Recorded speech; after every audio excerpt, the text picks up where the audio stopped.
Interpol asked for help and we obliged because we have commitments to the Interpol. Okay, nandito yan. Okay. Ito ang dahilan ng prosecutor kung bakit nag-request ng warrant of arrest ng February 10, 2025. Okay.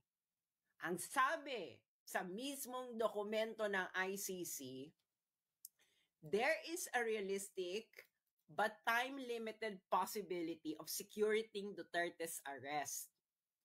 In the late 2024, the government of the Philippines publicly announced for the first time that it may execute an ICC arrest warrant. In late January 2025, the government publicly stated that it would execute an ICC arrest warrant if a request to do so is made through Interpol. Itong pinaka maganda dyan, yung redacted. Okay, ibig sabihin po ng redacted, confidential.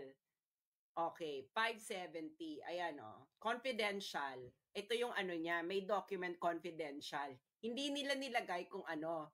You know what, kung ano ito?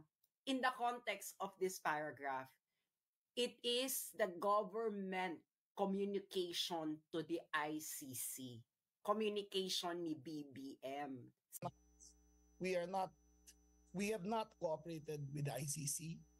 We have not submitted any documents. No member of this government has had a conversation with the ICC. We did not supply them any materials, any evidence. They did their investigation on their own.